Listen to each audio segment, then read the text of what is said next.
지난 2022년 2월 24일로 기억되는데 러시아가 우크라이나를 침공하였습니다. 이렇게 시작된 전쟁 벌써 2년 8개월이 지났음에도 지금도 계속되고 있습니다. 그런 와중에 또 다른 전쟁이 일어났죠. 팔레스타인의 무장단체는 하마스가 이스라엘의 기습 공격을 가한 것입니다.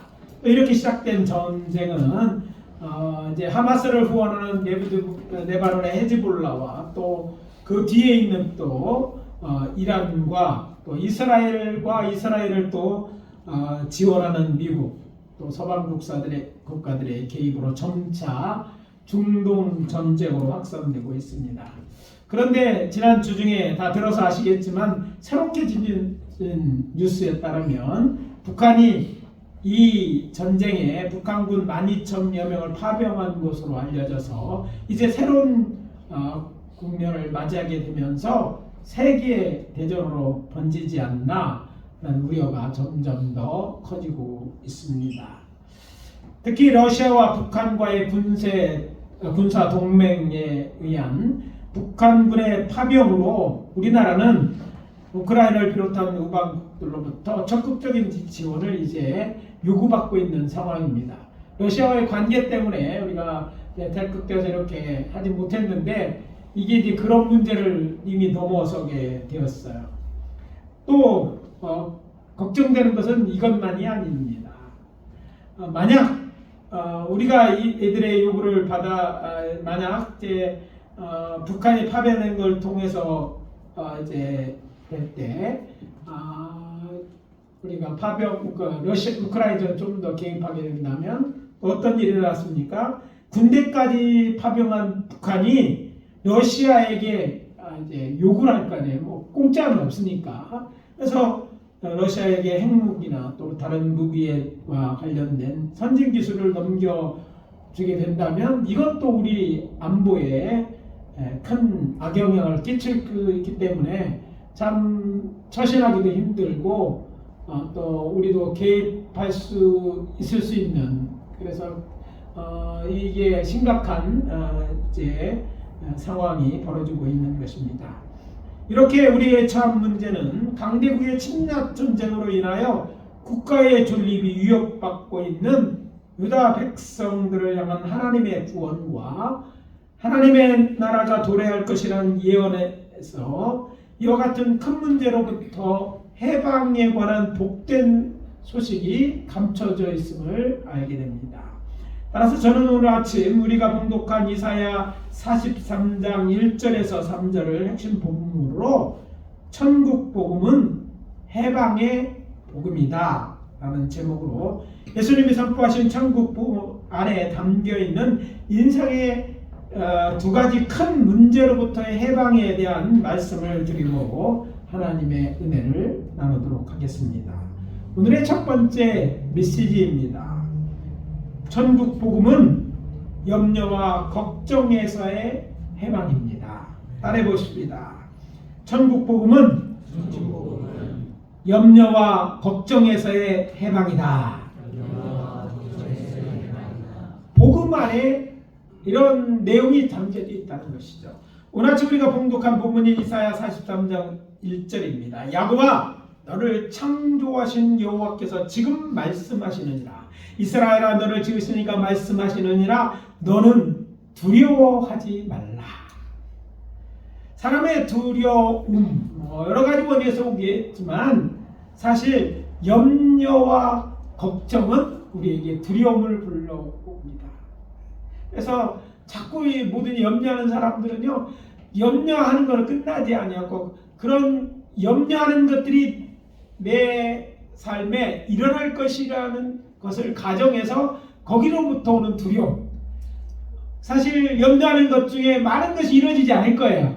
그런데 그런 염려, 걱정이 커지면은요, 그것이 일어나지 않는지 그것은 두려움에 사로잡혀서 고통당하고 또 억압당할 수 있기 때문에 이 말씀, 특별히 여호와 하나님께서 두려워하지 말라 하는 말씀은 곧 바로 염려와 걱정에서 우리에게 해방 같은 그런 메시지, 해방을 알려주는, 해방을 선포하는 그런 말씀인 것을 알 수 있습니다. 여기서는 우리는 이 말씀을 듣는 하나님께서 택한 백성인 이스라엘 12지파 중에 유다와 베냐민 바로 이루어지는 나라가 있죠. 유다라는 나라인데, 이 유다가 처해진 형편에 대해서 좀 자세히 알 필요가 있습니다. 아시는 것처럼 이스라엘은 12지파로 이루어지는 공동체였어요. 그런데 이 12지파로 이루어진 이 공동체에 드디어 저들의 요구에 따라 하나님이 왕을 세우게 됐는데, 그래서 12지파가 다 한 왕을 섬기던 때는 사실 길지 않았어요. 우리가 잘 아는 사울, 다윗, 그리고 솔로몬까지 3대밖에 없었어요. 그리고 나서 솔로몬이 죽은 다음에 나라가 둘로 나눠지는데, 남쪽에는 이제 유다라고 해서 우리가 잘 아는 것처럼 2개 지파가 이런 왕국이 생기고, 그리고 북쪽에 이들로부터 떨어져 나간 10개 지파가 이제 한데 모여서 한 나라를 이루는데, 그것을 이스라엘이라고 부르는 북왕국이 세워지게 됩니다. 그러다가 오늘 본문 말씀이 기록되어 있는 이사야 선지자 활동 때에 이르면 당시의 신흥 왕국이었던 아수르의 사네립 왕은 영토를 확장하면서 대군을 일으켜서 이제 남하 정책을 피는데, BC 722년에 북왕국은 이 아수르에 의해서 멸망을 답니다. 근데 아수르만 멸망시키려고 이 정복자들은요, 한 나라가 끝나는 게 아니죠. 그 밑에 이제 이스라엘 2지파로 일하는 남겨진 이 유다 왕국까지 위협을 하게 되는 것이죠. 그래서 저들의 군사들은 남하에서 먼저 이제 유다 왕국의 남쪽에 있는 요새인 라기스를 공격하는 것이었어요. 사실 예루살렘 쪽으로 올라가는 길은 위에 오늘날 그 벤구리온 공항 쪽으로 내려가는 그 길, 요바로 이어지는 길이 있었지보다는 그 길은 좀 경사가 가파랐기 때문에 좀 더 완만한 길이 있었는데, 그 중에 남쪽에 있는 라기스 쪽으로 올라가는 길이었는데, 그 길을 타게해서 이제 올라온 거였어요. 왜냐하면 저들의 군대는 대군이었기 때문에 대군이 이동하기는 좁고 이렇게 경사가 가파른 것보다는 이제 완만한 길로 올라가는데, 이제 그 길목에 어떤 요새가 있냐면 라기스라는 성이 있었던 거예요. 그래서 이 라기스성을 함락시킵니다. 워낙 대군이니까 이제 함락시키죠. 그리고 나서 이제 예루살렘 성을 예루살렘에 됩니다. 이때 유다의 왕은 우리가 잘 아는 히스기야였습니다. 히스기야는 이 아수르의 침략에 대비하여 여러 가지를 방비합니다. 그 예루살렘 성을 이제 확장시켜서 북왕대 전쟁을 피해서 온 사람들까지 수용하고, 또 밖으로 확장시킨 것을 성벽을 따서 이걸 그 성벽의 방어벽을 강화시킨 것입니다. 아울러 전쟁에 싸우려면 무기가 있어야 되니까 병기를 만들고, 무엇보다 예루살렘은요, 광야에 있는 곳이 오랫동안 싸우려면 제일 중요한 게 뭐냐면 물이 있어야 돼요. 근데 이스라엘에는요, 늘 설명하시면서 아시는 것처럼 이스라엘 예루살렘 성에는 사실 항상 솟아나는 샘물은 하나밖에 없어요. 근데 그 기온 샘물이라는 샘이 있는데 이게 성 밖에 있었던 거예요. 그래서 이제 이 성 밖에 있는 우물물을 그들이 취하지 못하면 이제 오래 버틸 수가 없기 때문에 성 밖에 있는 이 우물물을 성 안쪽으로 이 터널을 뚫고서 연결시켜서 못을 만들고, 그 물이 성 안으로 흐르게 해서 여러 가지를 준비했어요. 그래도 이 수많은 대군으로 이런 이 군대들이 저들을 둘러쌌기 때문에 이것은 국가가 이제 망할 그런 위기에 처해졌기 때문에 그는 여호와 하나님께 기도합니다. 간절히 여호와 하나님께 기도하는데, 하나님께서 이제 이 기도를 들으시고 선지자 이사야를 통해서 자신이 이 성을 보여줄 것이라고 말씀하신 후에 하나님께서 개입하시는데, 하나님께서 여호와의 사자를 보내십니다. 천사라고 할 수 있죠. 근데 여러 천사를 보낸 것도 아니에요. 한 여호와의 천사가 이제 그 아수르의 예루살렘 성을 둘러싼 아수르를 하룻밤에 공격하는데 무려 18만 5천 명이나 되는 아수르 병력을 다 이제 죽여버리는 거예요. 그러니까 그 많은 군대를 이끌고 성을 에워쌌지만 군사들이 이렇게 많이 죽으니까 이제 더욱 싸우시기 기르니까 결국 이제 아수르 왕은 물러나게 됐던 거예요. 이 일 위에 이제 큰 위기에서 벗어난 이후에 히스기야 왕이 병이 들게 되었는데 이 병 들었다는 소식을 듣고 이제 저기 아수르보다 더 위쪽에 있는 바벨론의 나라에서 사신을 보냅니다. 글도 보내고 또 그를 통해서 또 예물도 보내자 이 히스기야 왕이 너무 위로를 받은 거예요. 먼 나라에서 자기 상관없는 나라에서 자기의 병든 것을 어떻게 알고 이렇게 사신을 보내 너무 좋아하고 기쁜 나머지 우리가 아는 것처럼 그가 그 사신들에게 자랑하고 또 이렇게 하면서 그 갖고 있는 왕의 보물들을 다 보여주고 군사 요새들에 있는 무기고들을 다 보여줘요.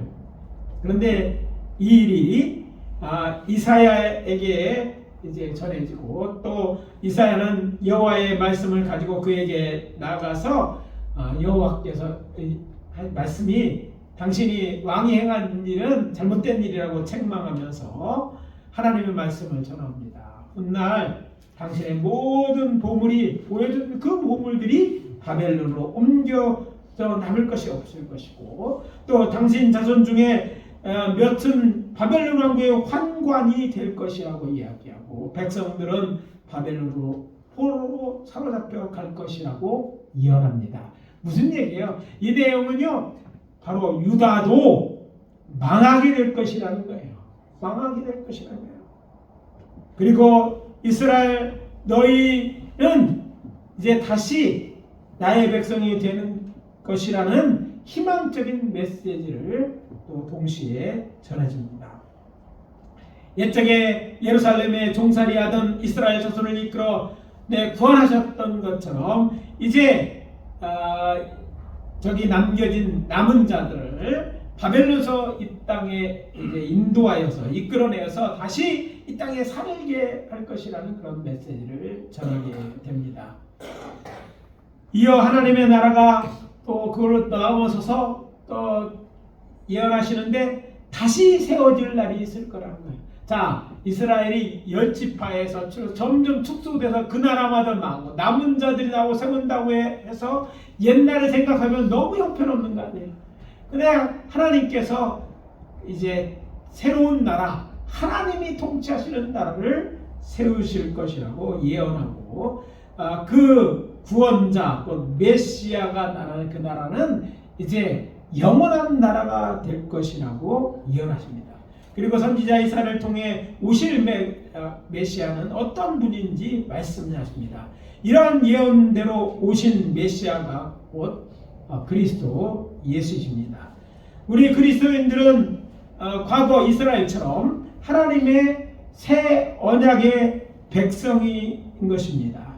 그렇기 때문에 이 약속은 유다와 영적 이스라엘 교회를 향한 약속인 이중적인 약속이에요. 따라서 오늘 본문에 기록된 하나님의 말씀은 우리에게 하시는 하나님의 말씀이요 약속인 것입니다.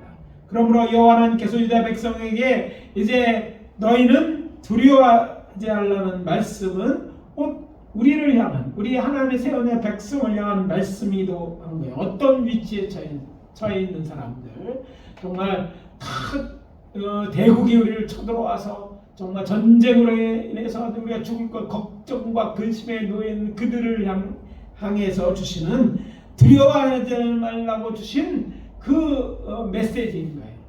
그렇다면 구체적으로 우리가 두려워하지 않을 이유가 무엇입니까? 바로 그 이유가 오늘 우리로 하여금 하나님께서 우리를 염려와 걱정에서 해박시는 복음의 그런 이제 뿌리가 되는 말씀이기 때문에 그 이유에 대해서 말씀드리기 원합니다. 먼저는 하나님의 나라의 백성은 우리를 지으신 분이 우리를 창조하신 창조주 하나님이시기 때문에 우리는 두려워하지 말아야 되는 거예요. 자, 염려와 걱정에는 두려워하지 않아야 되는데 우리가 두려워하지 않아도 되는 것은 우리를 만드신 하나님, 하나님의 백성 우리를 만드신 하나님께서 창조주 하나님이기 때문에 너희는 두려워하지 않아도 된다는 것입니다. 야곱아, 너를 창조하신 여호와께서 말씀하시느니라. 이스라엘아, 너를 지으신 이가 말씀하시느니라. 너는 두려워하지 말라. 본문에서 유다 백성들을 향해 여호와께서는 야곱아, 이스라엘이라고 저들을 부르셨는데 사실은 같은 말이죠. 야곱이 훗날 이스라엘이라는 새 이름을 얻잖아요. 그러니까 야곱이라는 말과 이스라엘은 같은 말이에요. 저들을 향한 말씀인 거예요. 그리고 또 뭐라고 얘기하십니까? 너를 창조하신 여호와께서 말씀하신다. 또 이어서 뭐는 너를 만드신 이가 말씀하신다. 창조한다는 말과 이 만든 말은 뭐예요? 다 같이 같은 말씀인 거예요.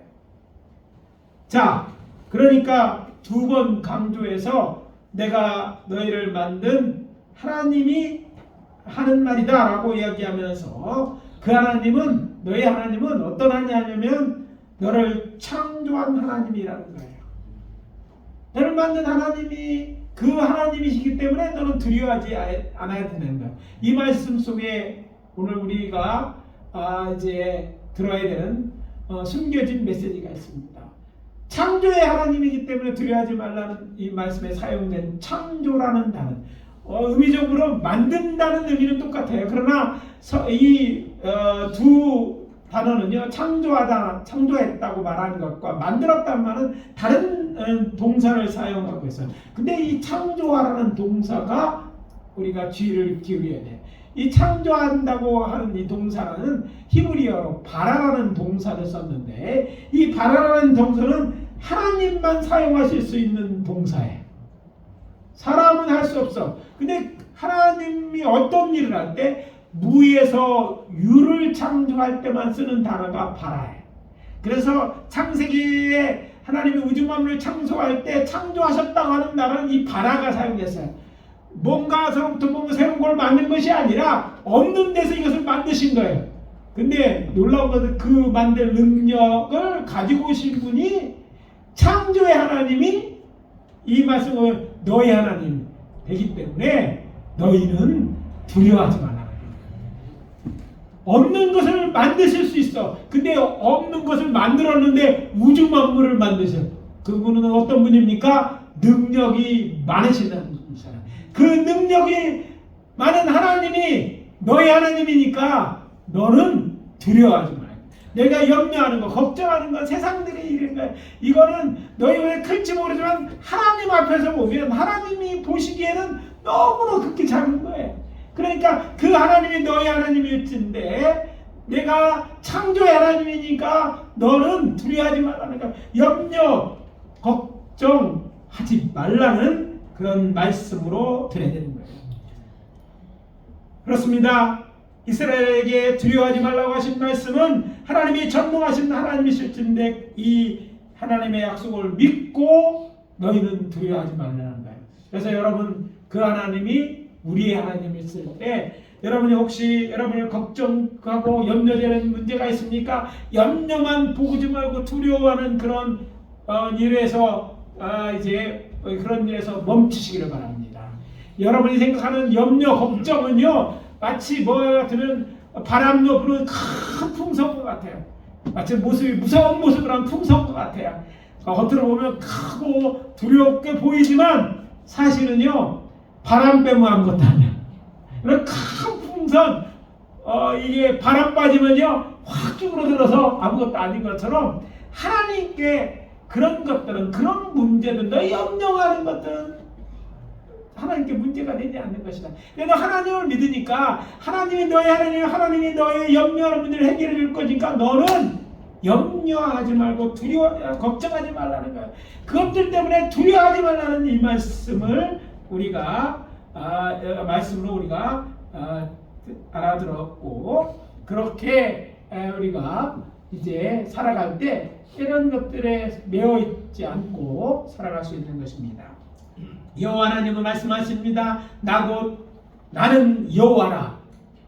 나 외에는 구원자가 없느니라. 이사야 43장 11절입니다. 앞에서 말씀드렸던 유다의 지금 문제는 큰 대군이 쳐들어온 거 아니에요. 성을 에워쌌는데 아마 18만 5천 명이라고 하면요, 여기 뭐 그 예루살렘 성 큰 성이 아니잖아요. 아마 둘레 뺑돌로 다 여기 아수르 군대였을 거예요. 그러니 저들이 공격하러 왔고 저들을 다 멸망시킬 그런 큰 두려움이 그들에게 엄습해왔을 것인데, 하나님께서 뭐라고 해요? 내가 외에는 구원자가 없다. 내가 구원해 줄 테니까 너는 두려워하지 않는다는 그런 말씀인 것입니다. 이것이 전부가 아닙니다. 마태복음 6장 8절 9절에 보면 예수님께서 제자들에게 이야기해 줍니다. 하나님은 하늘에 계신 너의 아버지다. 그 아버지가 당신의 자녀가 어려움에 처했는데 그를 도와주지 않은 아버지가 어디 있겠느냐 이거예요. 하나님이 너의 하늘 아버지니까 너를 도와주지 않겠느냐. 그러니까 너는 염려하지 말라는 거예요. 너에게 염려하고 걱정하는 일에서 이제 그만두라는, 멈춰서라는 거예요. 그리고 이어지는 마지막 문장 또한 저들이 두려워하지 않아도 되는 이유로 이스라엘 너희는 내 것 곧 하나님의 것이니까 두려워할 필요가 없다는 말입니다. 여러분, 나라가 힘이 있다는 것은요, 그 나라 백성 또는 국민을 지키고 보호할 힘이 있다는 말입니다. 따라서 조국이 강대국이면 그보다 힘이 약한 나라는요, 한 사람만 보는 게 그 사람이 어떤 국민이니까 그에 속한 나라 때문에 국가가 나서서 보호할 수 있잖아요. 그러니까 함부로 그 한 사람 국민이라도 대할 수 없는 거예요. 그래서 그 나라 백성을 건드리면 그 나라가 뭐 말하자면 군대를 동원할 수 있고 뭐 보복을 할 수 있기 때문에 한 사람, 그러니까 그 나라 국민들을 함부로 하지 못해요. 그래서요, 세상에 돌아가는 거 보면 힘 있는 사람과 없는 사람이 다르고, 힘 있는 나라, 강한 나라의 백성과요, 그렇지 않은 나라는 차이가 있어요. 여러분, 여권파하고 얘기하잖아요. 우리나라에도 이제 힘을 얻으니까 우리나라 여권이 힘이 굉장히 강해요. 아무나 들어오라고 하고 환영합니다. 그러나 약한 나라들은 의심하고 불이익을 당해도 어쩔 수 없이 당할 수밖에 없어. 나라가 힘이 있으면 그래요. 요즘 우리나라가 전 세계에서 어떻습니까? 무역 수위로 10위 안에 드는 경제 대국이 되었습니다. 정말 하나님의 은혜죠. 군사력은 또 얼마나 커졌는지 세계에서 지금 5위라고 얘기합니다. 어떤 면에서 뭐 육군의 동원력 같은 거는 지금 세계 1위라고 해도 과언이 아니라는 거예요. 붙어서 미국과 붙어도 크게 배하지 않을 만큼 그런 강력한 군대를 갖고 있다고 합니다. 그렇기 때문에 근간에 벌어진 우리가 크게 큰 두 나라와 관련된 사건에서 이런 일이 어떻게 드러나는지 이런 힘이 무엇을 의미하는지 알 수 있어요. 특별히 태국이 그렇지 않습니까? 태국이 이제 근간에 뭐 자기 국민들이 한국에 사실 오면서 많은 사람이 불법 체류하고 그중 상당수가 마약과 범죄와 연관되기 때문에 태국에 오는 사람들은 이제 입국 심사를 하고 태국의 이런 자들을 추방하고 막 이런 일이 벌어지니까 태국에서 무슨 운동이 일어났냐면 밴 코리아라는 운동이 일어났어요. 밴 코리아라는 것은 한국 금지는 거예요. 한국 금지 운동인데요. 한국 관광 가지도 말고 한국 기업 물건도 쓰지 말고 한국 상을 불매하자 한국 기업을 또 공격하고 나가라고 하고, 심지어는 태국의 국방장관은요, 마음만 먹으면 2시간이면 한국을 점령할 수 없다는 이런 망언까지 했어요. 근데 지금 어떻게 되었습니까?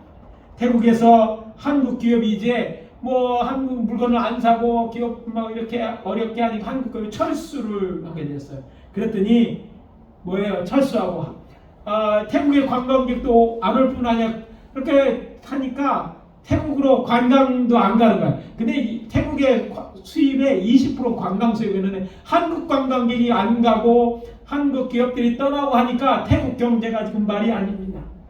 그러니까 이게 자기네 잘못인데도 그걸 모르고 큰 소리 치고, 우리보다 인구가 많고 자신네들이 아시아에 예전엔 그랬죠. 힘이 있는 국가라고 생각하고 그렇게 큰 소리 친 거예요. 그래서 더욱더 놀라운 것은요, 이 국방자가 뭘 몰라서 그렇지 뭐 우리 이후에 뭐 한국에 대한 무기에 대한 국군의 행사도 있고 이렇게 보니까 또 학자들이 우리가 2시간 만에 한국을 코를 납작하게 해주는 게 아니라 하루만이면 태국의 전 군대는 전멸할지도 모른다고 얘기하라니까 이제는 실제 그렇게 큰 힘을 갖고 있어서 제대로 몰랐다가 이렇게 큰 소리 쳤다가 지금은요 쩔쩔매는 형들이 있어요. 또 다른 나라 하나가 있는데 바로 인도입니다. 인도 총리 모디는요 자국을 발전시키기 위해서 뭐 인구는 뭐 전 세계 실질적으로 제일 중국보다 더 많다고 얘기할 만큼 많은데 근데 이 한국 기업을 유치하면서 많은 인센티브를 주고 그래서 한국 기업을 유치했습니다. 그래서 이제 삼성전자도 한국에 있는 현대자동차도 또 여러 대기업들도 또 한국뿐만 아니라 글로벌의 여러 뭐 구글이라든지 여러 대기업들이 이제 그것에 진출했는데 이번에 삼성전자 인도에서 인도 삼성전자 곳에서 파업이 일어났어요. 그들이 얼토당토하지 않은 뭐 2년 안에 월급의 100% 아니 한국에 있는 노동자와 자신들이 비교해서 너무 작게 만든다고 자신들의 보다 우리가 10배 차이 나는데 자신들의 어떤 형편을 그래서 데모를 하는 거예요. 공산당이 주도한 것으로 알려진 인도 공산당이죠. 그리고 이 불법 파업으로 인해 갖고 2달 동안 이해를 못하는 거예요. 그러면서 또 국민들은요 그들 편에 들어서 하고 또 총리는 약속을 해놓고 개입하지 않으니까 삼성전자가 파업하다가 결국 뭐를 얘기하면 이제 뭐 인도에서 세금도 올린다고 그러지 이런 불법 파업을 안 되는 굳이 글로벌 길이 있을 이유가 없어. 삼성전자 그래서 이제 뭐예요? 이제 철수하겠다 이렇게 발표하니까 난리가 났습니다. 자 이런 글로벌 길이 삼성을 철수한다는 얘기는요 대기업들이 이제 더 이상 그곳에 있을 이유가 없다는 거예요. 메리트가 사라졌다는 거예요. 임금 올라가죠. 저렇게 데모한다면 대기업이 있을 이유가 하나도 없는 거예요. 그뿐만 아니라 다른 대기업도 철수한다 그래. 그러면서 또 어떻게 됐어요? 일단 나간 노동자들은 직장을 잃게 되고 그리고 한국은 철수한다 그러니까 이 인도가 지금 난리가 났어요. 이 상태로 가면 삼성 철수 하나만 해도 GDP의 그 나라의 전 수입의 3%의 영향을 받는 거예요. 그뿐만 아니라 여러 개까지 하면 모든 지금이 인도를 개발시킬 모든 계획이 다 물건 이제는 이제 모티청년다 쩔쩔매면서 지금 뭐 철수하지 말라고 막 사정하는 정도의 일을 봤어요. 자 이런 것들이 어떻게 일어날 수 있어요? 전에 같으면요 우리나라는 인구도 많잖아요. 그러나 힘이 달라진 거예요. 한국에 그만 힘이 있으니까 저들이 뭐예요? 꼼짝 못하는 거예요. 저들이 뭔가 일을 벌려줘 이런 거예요. 인간의 돈이나 권력 힘, 군사력 힘도 이렇게 큰데 하물며 우주 만물을 창조하신 전지자는 하나님께서 너는 내 것이니 두려워하지 말라고 말씀하시니까 우리가 이제 붙잡고 있는 우리를 두렵게 하는 염려, 걱정거리는 더 이상 우리를 어떻게 하지 못할 것입니다. 그것들을 그러니까 내려놓읍시다. 여러분이 염려하고 걱정하는 문제가 아주 크다 할지라도 하나님보다 크지 않아요. 하나님의 능력 범위 밖에 있는 그런 해결할 수 있는 능력 밖에 있는 없으니까 두려워하지 말고 여러분은요 여러분의 것이 아니라 주님의 것이에요. 하나님의 소유가 되는 거예요. 그러니까 하나님의 것이니까 하나님이 책임지시고 하나님이 지키실 것이기 때문에 여러분 두려워하지 말아도 되는 것입니다.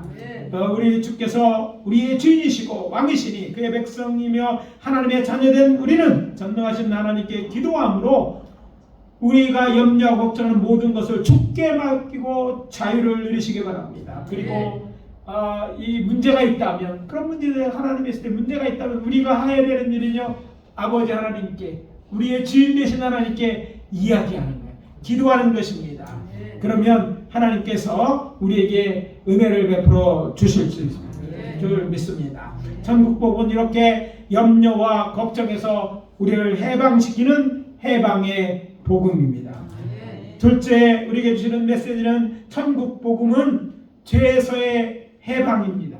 따라해 봅시다. 천국 복음은 죄에서의 해방이다. 앞에서 말씀 첫 번째 본문에 이어지는 말씀입니다. 내가 너를 구속하였고 내가 너를 지명하여 불렀나니 너는 내 것이라. 우리가 사용하는 한글 개역 개정 성경에 구속하였다는 히브리 동사의 원형은 가일입니다. 히브리어를 사용하는 것은 이게 어떤 동사를 사용하느냐에 따라서 의미가 우리에게는 또 다른 의미가 있기 때문이죠. 이 히브리 단어는요, 도로 찾다, 되찾다, 또 다른 말로 속량하다는 말씀이에요. 속량. 몸값을 주고 구해냈다는 거예요. 자, 몸값을 드렸대. 특별히 이런 표현은 성경 어디에 죄와 관련돼서 사용되는 단어가 이 단어예요. 몸값을 지불했다. 그래서 구속했다라는 말은 그런 의미를 담고 있는 거예요. 그렇기 때문에 이어지는 문장 이 말씀은 이어지는 3절의 말씀과 연관이 있음을 알 수 있습니다. 그러면 3절 말씀이 무엇입니까? 대저 나는 여호와 내 하나님이요 이스라엘의 거룩한 이요 내 구원자이니라. 너를 구원하는데 죄와 관련돼서 구속해요. 속량하는 것과 관련됐는데 여호와 하나님께서 자신을 구원자라고 소개하면서 이렇게 얘기하죠. 내가 애굽을 너의 속량물로 구스와 스바를 너를 대신하여 주었노라. 너를 구원하시기 위해서 대신 그 속량의 제물로 뭐예요? 구스와 애굽과 구스와 스바를 주었다라는 겁니다. 사실 이 말씀에 나오는 예수님께서 하나님께서 말씀하시는 구스와 스바를 너를 대신에 속량물로 주었다는 의미가 구체적으로 무엇인 것인지는 우리가 찾기 힘듭니다. 왜냐하면 구스와 애굽에서 이스라엘 족속을 빼어내실 때 구스와 스바와는 직접적 관련이 없었거든요. 그런데 이 말씀을 왜 하셨는지에 대한 신학적으로는 아직도 궁금이 많은 거예요. 근데 분명한 것이 있어요. 애굽은 이스라엘을 구원함에 있어서 애굽은요 마치 대신 이제 하나님이 구원할 때 어떤 대가를 비롯한 희생을 당하죠. 애굽의 많은 사람들이 뭐예요? 죽임을 당하죠. 이건 분명 역사적 사실이기 때문에 이 말씀을 통해서 이야기되는데 애굽에서 이스라엘을 끄집어낼 때 애굽 사람들은 어떤 피해를 봅니까? 그때 이것을 순순히 내줬던 애굽 사람들은요 하나님이 내리신 10가지 재앙으로 정말 어려움을 당합니다. 그러나 이 육체적 어려움과 정신적 고통을 넘어서 마지막 재앙은 뭡니까? 마지막 10번째 재앙은요 장자들의 죽음이 됩니다. 가축이 죽고 이런 것들은 그것도 슬픈 일이지만 각 가정에 장자들이 있을 거예요. 그 장자들이 다 죽음을 당하니까 애굽에 있는 모든 왕으로부터 신하에 이르기까지 사는 모든 가정에 장자가 죽는 거예요. 온 애굽 나라가 뭐예요? 초상집이 된 거죠. 그 많은 사람들이 죽음이 돼요. 뭐 때문에? 이스라엘을 나아가는 것을 방해하다. 하나님의 구원을 방해하다가 그들이 죽임을 당해요. 어디 그것뿐입니까? 또 다른 재앙이 있었는데 무엇이냐면 출애굽 14장에 나와서 이스라엘 자손이 출애굽을 할 때 애굽 군사들이 떼죽음을 당하는 일도 일어난 거죠. 이스라엘 자손이 도망갔다는 보고를 이제 애굽 왕이 듣고 군대의 총동원령을 내립니다. 이때 동원된 부대, 기동성이 있어야 쫓아가야 되니까 이미 이스라엘 출발. 그러니까 기동성에 있는 부대를 출동시켰는데 그때 동원된 부대는 말이 끄는 병거를 타고 싸우는 부대였어요. 그래서 애굽 왕은 본문에 보면 14장 7절에 보니까 애굽 왕은 선발된 병거 600대와 특별한 군대, 애굽의 측근 시위대 중에서 정예 전차 부대라고 할 수 있죠. 오늘날 병거 600부대와 애굽에 있는 모든 마병을 통과했다. 모든 병거를 통과했다. 그래 당시는요, 사실 학자들은요, 그때는 말을 혼자 타는 것보다 이렇게 마차를 통해서 탔던 때라고 얘기해요. 그러니까 기동성이 있는 모든 애굽에 있는 이제 병거들에 있는 군대를 총출동시켰어요. 바로 이스라엘 민족들을 잡아서 끌고 오려고 그렇게 그래서 쫓아가는 거였죠. 병거란 것은 뭡니까? 오늘날 전차와 같은 무기로요 마차인데 보통 이제 2인이 탑니다. 한 사람은 앞에서 말을 몹니다. 그런데 뒤에는 마차 뒤에는 뒤에는 다른 병사가 타가지고 뭐 하냐면 활이나 창으로 적을 공격하는 거예요. 여러분 볼 때 말이 이렇게 여러분 앞에 온다고 칩시다. 말 위에 거기다가 말 위에 사람이 했을 때 여러분 이 사람들이 이제 전쟁하는 군사 입장은 위압감이 느낄 수밖에 없어. 사람이 덩치가 커도 위압감을 느끼는데 말은 사람보다 더 크죠. 그 위에 사람까지 있어. 근데 무장까지 한 그것을 이렇게 무장하고 온다고 했을 때 이거는 광야 같은 중동 지방에서는요 전략무기 중에서 최고의 전략무기였어요. 이 병거가 몇 대가 있느냐 이거 힘을 의미하는 거예요. 오늘날 뭐 K2 전체가 몇 대가 있고 뭐 이런 거와 같이 이렇게 놀라운 이 전략무기였던 거예요. 근데 그 모든 병대를 끌고 나가서 이제 이스라엘 자손을 쫓아가는데 결과는 어떻게 했습니까? 뭐 이러니까 이제 이들이 말 타고 달리니까 걷고 뭐 양도 소도 끌고 가는 이스라엘 자손에 이동하는 건 느렸기 때문에 결국 따라잡혔는데 어디 앞에서? 홍해 앞에서 따라잡힌 거예요. 자, 홍해 앞에 따라잡혔는데 앞에는 홍해예요. 뒤에는 애굽의 군사들이 오는데 여러분 병거를 물으면 말에 병을 하니까 연기가 쫙 하고 오려고 그 마차가 오는 소리 때문에 이스라엘 사람들은요 두려움에 사람이었어요. 그렇잖아요. 마차가 오르는 자기를 죽이려고 오는 그런 군다. 노예로 있던 사람들이 하니까 더 큰 두려움이 있어요. 그때 모세가 엎드려 기도합니다. 그때 왜 너 기도하고 있느냐고 해서 손을 내밀어 바다를 갈라지게 하라고 하고 또 그가 그렇게 했을 때 동풍이 저들에게 불어오고 그들 앞에 있는 홍해가 바다가 갈라져서 마른 땅이 드러나게 되어지고 그 마른 땅을 위해서 건너편 홍해 바다 건너편으로 이제 이스라엘 자손은 이동을 하게 됩니다. 근데 그들을 따라왔던 이제 애굽의 병사들이 보니까 홍해 그 바다 가운데 길이 났는데 길로 이스라엘 자손들이 막 도망가는 거야. 그러니까 어떻게 쫓아가는 이들이 병거를 몰고 가는데 이제 병거들이 바닷가에 이르렀을 때 하나님이 일을 벌이시는데 하나님이 물과 구름길로 저들을 휘우니까 저들이 거기서 오도 가도 못하게 막 바퀴가 벗겨지고 막 혼돈에 빠져 있어요.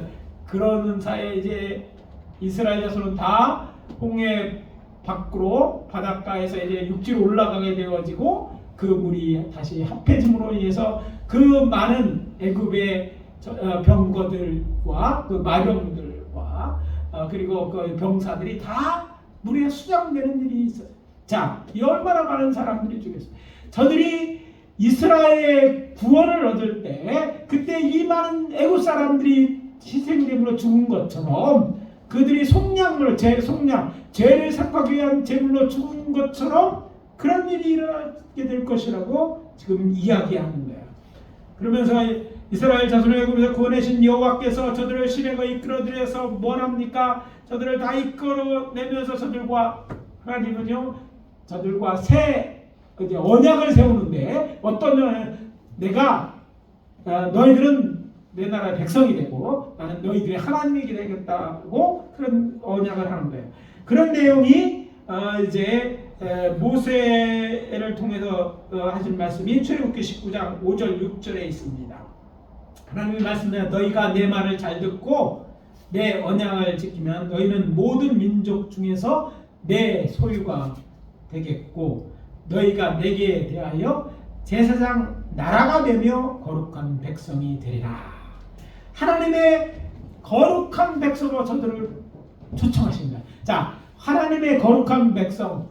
하나님께서 이스라엘 아브라함을 택하시고 이삭을 택하셨지만 이제 공식적으로 그 자손들과 하나님 나라의 백성이 되고 내가 그 나라를 그를 통치하는 왕, 즉 하나님이 되실 것을 지금 약속하고 있는 거예요. 하나님의 나라가 이루어지기 전에 무슨 일이 일어났어요? 저들을 속량하기 위한 애굽의 죽음이 있었고 거기에 구원이 있은 다음에 구원받는 저들과 이 일을 약속했던 것을 우리가 알 수 있습니다. 즉 성령과 구속이 먼저 일어났다는 거예요.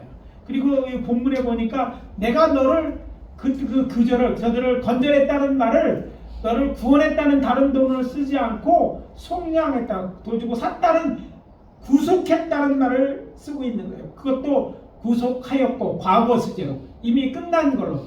히브리어에는요 이제 끝났느냐 안 끝났느냐 두 개의 시제가 있는데 완료, 이미 끝났다, 구속하였다 라는 말씀으로 이렇게 말씀하신 거예요. 그렇다면 이 말씀이 내포하고 있는 메시지가 무엇입니까? 저들을 하나님 백성 삼기 위해서 저들에게 먼저 구속의 은혜가 베풀어졌다는 거예요. 누가? 하나님. 하나님의 나라는요 영원한 나라입니다. 따라서 하나님의 백성이 된다는 것은 영생을 약속받는 것입니다. 근데 문제는 죄삭시 사망이라는 말씀을 통해서 알 수 있이 타락한 인간이 영생을 얻기 위해서 반드시 죄 문제가 해결돼야 되는 거예요.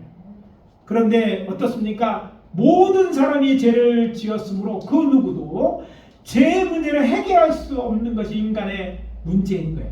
세상 모든 사람은요 그래서 심판받고 영벌을 받아야만 했습니다. 그런데 놀라운 일이 일어났어요. 하나님께서 세상을 구원하시기를 작정하시고 저들을 위해 일하기 시작했는데 죄인들을 구원하시기 위해 성부 하나님께서는 죄 없는 당신의 아들 예수를 인간이 되게 하셔서 저를 세상에 보내시고 세상 죄를 저에게 지워서 십자가에 달아 주신 것입니다. 그래서 인간이 지불한 죄인들이 들을 죄값을 속량하게 하셨어요. 그래서 하나님의 사랑과 열심히 결국 이 일을 이루셨는데 이것이 예수님의 십자가의 사역인 거예요. 그래서 예수의 십자가의 사역 이후에 일어나는 뭐냐면 이 구속이 있은 다음에 그 다음에 저들이 드디어 하나님의 백성이 되고 하나님의 나라의 백성이 되는 것이에요. 여기서 우리는 마태복음 4장 17절 말씀을 기억해야 할 것입니다. 회개하라 천국이 가까이 왔느니라. 여호와 하나님께서는 세상을 구원하기 당신의 독생자 예수를 선상에 보내십니다. 이렇게 보내신 것은 세상에 굳이시며 하나님의 나라와 예수 그리스도께서 그의 공생애를 시작하면서 선포한 말씀과 관련이 있는데 병행교는 마태복음 마가복음 1장 14절 15절은 보면 요한이 잡힌 후에 예수께서 갈릴리에서 하나님의 복음을 전파하여 이르실 때 때가 찼고 하나님의 나라가 가까이 왔으니 회개하고 복음을 믿으라 하시더라. 자, 이 두 구절의 말씀을 통해서 알 수 있는 것은요, 천국 하나님을 나라를 가르치는 말인데 그 나라 백성이 되기 위해서는 먼저 회개하고 복음을 믿어야 되는 거예요. 먼저 회개해야 되는 거예요. 회개하기 위해서는 속량함이 필요해요. 누군가 죄값을 쳐야지 저로 말미암아 저들이 구원을 얻는데 그 누군가가 죄 없는 사람에게는 세상에 죄 없는 사람 없고 죄 없은 예수님이 대신 우리의 속량의 제물이 돼서 죽으심으로 우리는 이제 그를 구주로 믿고 회개할 때 죄에서 사함 받고 비로소 하나님의 나라 백성이 될 수 있게 됐다는 것입니다. 천국은 하나님의 나라를 이야기하면서 먼저 천국과 하나님의 나라를 이야기하면서 먼저 회개를 촉구하신 것입니다. 그래서 하나님의 백성이 되기 위해서는 먼저 자신을 죄를 자복하고 용서를 구하는 회개가 선행되어야 한다는 얘기입니다. 왜냐하면 구속고 속량받지 못한 자들은 하나님의 거룩한 백성이 될 수 없기 때문입니다. 모든 사람이 죄를 범하였음에 하나님의 영광에 이르지 못하니 그리스도 예수 안에 있는 속량으로 말미암아 하나님의 은혜로 값없이 의롭다 하심을 얻는 자 되었느니라. 로마서 3장 23, 24절의 말씀처럼 우리는요 예수가 이미 속량하셨기 때문에 그를 믿고 회개함으로 우리의 죄 문제를 해결하여 하나님의 나라의 백성이 되어지고 하나님의 나라에 온전한 하나님의 나라에 들어갈 수 있는 것입니다.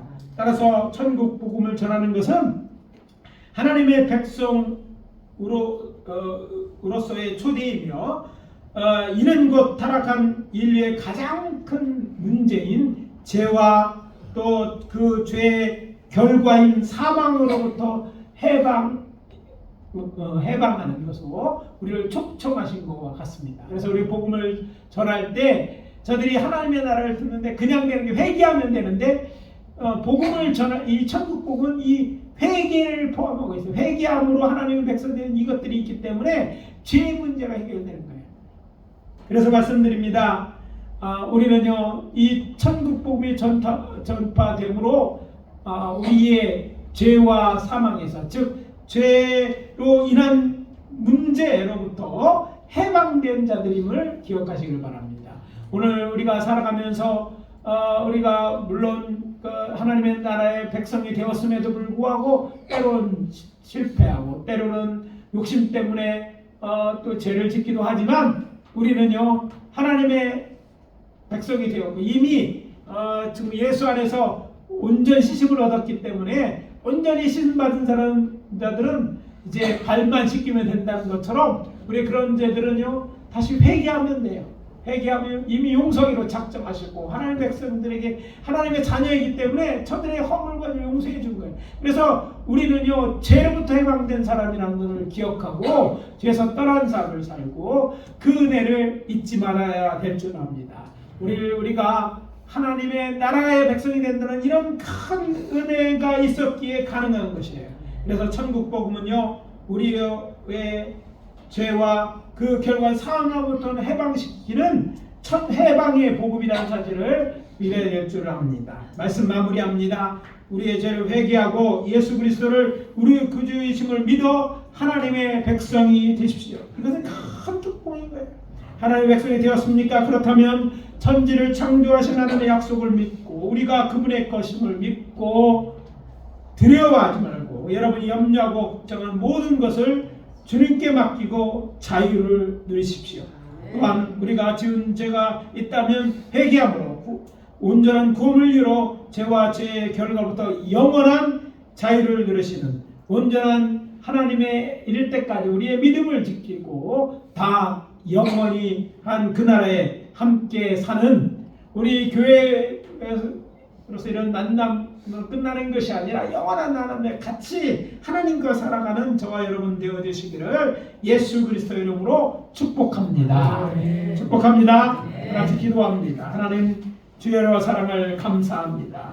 복음이 특히 천국 복음이 해방의 복음임을 우리가 오늘 들었습니다. 오늘 우리가 복음을 듣고 하나님의 나라 백성이 되었고 또 그랬을 텐데 우리를 두려워하는 일들이 우리 가운데 일어날지라도 두려워하지 말고 염려 걱정을 다 주께 맡기고 이제 주만 의지하는 우리가 되게 도와주시고 또 죄에서 떠나서 온전히 주님 우리를 이런 이 세상에서 떠나는 그날까지 또 아버지 하나님이여 영원한 그날에 이를 때까지 우리 믿음 지키는 저희들 되게 도와 주시옵소서. 우리 가운데 아직 믿지 않는 사랑하는 가족들이 있습니까? 저들에게도 복음 전하는데서 저들의 문제로부터 또 아버지 하나님이여 저들이 죽음으로부터 그리고 죽음의 죄의 결과로부터 사망으로부터 아버지 하나님이여 구원받는 아버지 구원해내도록 복음을 전하는 저희들에게 역사하여 주시옵소서. 지금은 우리 구주 예수 그리스도의 은혜와 하나님 아버지의 사랑하심과 성령님의 내주동과 역사하심이 오늘 천국 복음이 해방의 복음인 것을 깨닫고 그 복음의 은혜를 누리고 이 복음을 전하여 우리 주변의 사람들 사랑하는 자들 이웃들에게 아버지 하나님이여 하나님의 나라로 초청하는 저희 되기를 다짐하는 당신의 사랑하는 주의 자녀들 한 사람 한 사람 머리 위에 지금부터 영원까지 함께 하실지어다. 아멘.